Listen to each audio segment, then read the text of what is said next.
Do you remember the summer before middle school? For most people, that summer felt endless, like time had forgotten how to move. You'd wake up, and the whole day stretched out in front of you like something enormous, too big to even see the edges of. Now, think about last year. Where did it go? Seriously, think about it.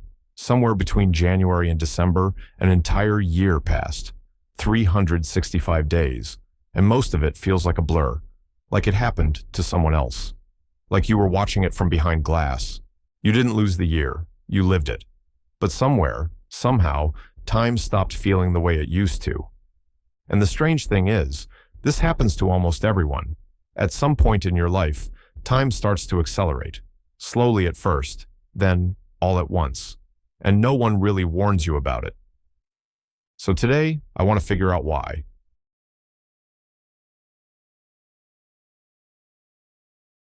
Let's start with something simple. Imagine you're 5 years old. 1 year of your life, that single year, represents 20% of everything you've ever experienced, 20% of every meal you've eaten, every face you've seen, every sound you've heard. Now imagine you're 40. That same year, same 365 days, same number of sunrises, now represents just 2.5% of your life. The year didn't shrink, but relative to everything else you've lived through, it became a much smaller piece of a much larger whole. This is called the proportionality theory of time perception. It was first suggested in the 1870s by a French philosopher named Paul Janet, and it's still one of the most compelling explanations we have. The idea is almost embarrassingly simple. We don't experience time in absolute units. We experience it relative to how much life we've already lived. And if that's true, if our sense of duration is always being measured against the backdrop of our entire existence, then time speeding up isn't an illusion. It's arithmetic.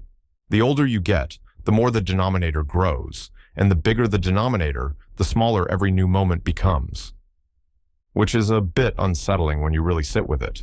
But here's where it gets more interesting. Because proportion alone doesn't fully explain what we actually experience. There's something deeper going on, and it has everything to do with how your brain decides what's worth remembering. Every moment of every day, your brain is making a decision. Not consciously, you're not sitting there choosing, but somewhere underneath everything, your brain is constantly asking a question. Is this new? And if the answer is yes, if something is genuinely novel, unfamiliar, unexpected, your brain pays attention. It takes notes. It encodes the experience in detail, layering in context and emotion and sensory information. But if the answer is no, if this is something it's seen before, it barely registers. Think about your commute to work or school. If you've done it 100 times, you probably don't remember most of them. They've blurred together into a single vague impression of a route you know by heart. You were there. You drove or walked or sat on a bus. But the memory simply doesn't exist in any real detail. Now, think about the first time you ever traveled somewhere new. A new city, a new country, even just a new neighborhood. You probably remember it vividly. The sounds, the smells, the way the light fell on unfamiliar streets. Your brain was fully awake. It was recording everything. This is the key to understanding time. When psychologists study subjective time, how long people feel like something lasted, they consistently find the same thing. Novel, engaging experiences feel longer in the moment and are remembered as longer afterward. Boring, repetitive experiences feel like they dissolve. And what happens as we get older? For most people, life becomes more routine. Not because it has to, but because it tends to. You find a job, a place to live, a set of habits. You stop encountering as many genuinely new things. The world starts to feel familiar, predictable, and your brain, no longer needing to record every detail, starts to compress. Days blur into weeks, weeks blur into months. And you look up one day and realize a year has passed and you can't quite account for where it went. Because your brain, making its quiet editorial decisions, decided most of it wasn't worth keeping. There's a concept in psychology called automaticity. It refers to the ability to do something without consciously thinking about it. And it's incredibly useful. It's how you can drive a car, ride a bike, type on a keyboard, cook a meal, all without burning through your mental resources. Your brain offloads familiar tasks to something like a background process and frees up the foreground for more important things. The problem is that automaticity has a side effect. When you're running on autopilot, you're not really there, not in any meaningful way. Your body is present, but your mind has checked out. And time, in these autopilot states, doesn't just pass unnoticed. It essentially doesn't register at all. Researchers have found that when people are engaged, focused, and absorbed in something new, their perception of time expands. An hour can feel like 3, but when they're in autopilot mode, doing something familiar, routine, effortless, time collapses. 3 hours can feel like 1. And here's the uncomfortable part. Adults spend a lot of time on autopilot.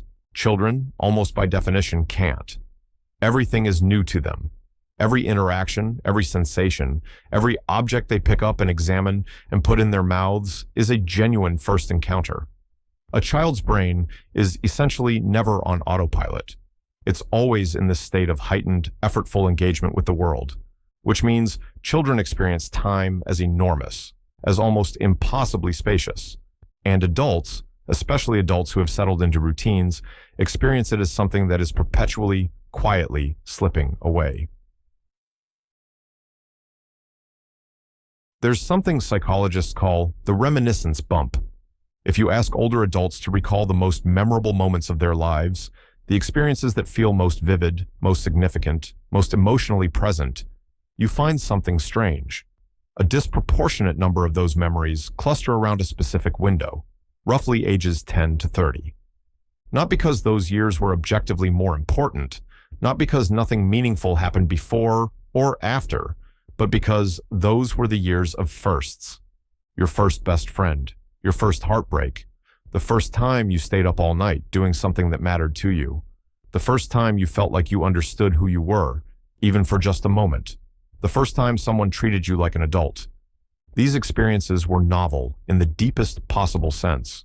They weren't just new information. They were new versions of you, and your brain, recognizing their significance, preserved them in extraordinary detail. This is why the summer you were 10 can feel, in memory, like it lasted years. It's not nostalgia distorting things. It's that your brain genuinely encoded that summer, every slow afternoon, every small adventure, every moment of boredom and excitement, in vivid, granular detail. And when you remember it now, all of that detail unspools, and it feels long. It feels like a whole era. Compare that to last Tuesday. There's another piece of this that most people don't talk about. Your brain doesn't experience time in a vacuum. It's running on biology, on a body that ages, that changes, that runs at different speeds at different stages of life. One of the more fascinating findings in time perception research involves body temperature and metabolic rate. Studies have shown that when body temperature is elevated, during a fever, for example, or after intense exercise, people tend to overestimate time. Everything feels like it's taking longer than it is, and metabolic rate follows a similar pattern. Children have higher metabolic rates than adults. Their hearts beat faster. Their cells divide more rapidly. Their bodies, in a very literal sense, are running at a higher clock speed.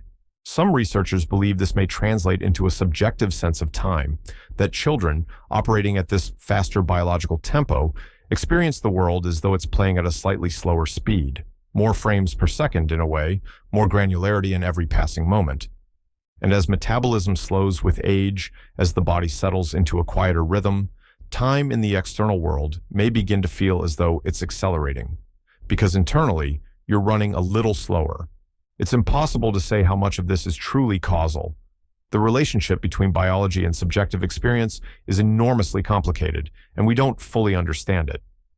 But it suggests something interesting, that our experience of time might be, at least in part, written into our bodies, into our cells. So where does that leave us? If time speeds up because life becomes routine, because our brains stop paying attention to what they've seen before, then the most honest answer to how do I slow time down is also the most obvious one. Do new things. Not in a motivational poster kind of way. Not live each day as if it's your last. Just genuinely seek out novelty. Learn something you don't know. Go somewhere unfamiliar. Talk to someone you wouldn't normally talk to. Take a different route. Eat something you've never tried. Not because these things will make your life more meaningful necessarily, but because they will make your brain pay attention. And attention is the currency of time. Research backs this up in a straightforward way. People who regularly engage in novel experiences report that their lives feel longer, richer, and more densely textured than people who don't, even when, by every external measure, the same amount of time has passed. There's also something to be said for presence, for the deliberate, practiced act of being in a moment rather than moving through it. Meditation, in this sense, isn't just a wellness trend. It's a technology for slowing time, for making the present feel spacious again. None of this is easy. Routine is comfortable. Familiarity is comfortable.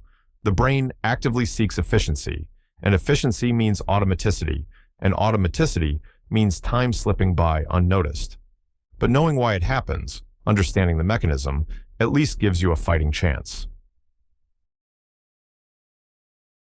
There's a line I keep coming back to from the writer Milan Kundera. He wrote, "The degree of slowness is directly proportional to the intensity of memory." He meant it about speed in the literal sense, about walking fast versus walking slow, but I think it applies here too. The moments we remember most vividly are the ones where something, novelty, emotion, surprise, forced us to slow down and actually be there. The moments that blur are the ones we moved through without stopping. And maybe that's the thing. Maybe time doesn't actually speed up. Maybe we just stop paying attention. And the years that feel short aren't the years that were short. They're the years we spent somewhere else, running on autopilot, waiting for life to begin. Which means, in some strange way, the past isn't what's gone. It's what we weren't paying attention to when it was still here. If this made you think about something, leave it in the comments. I read all of them.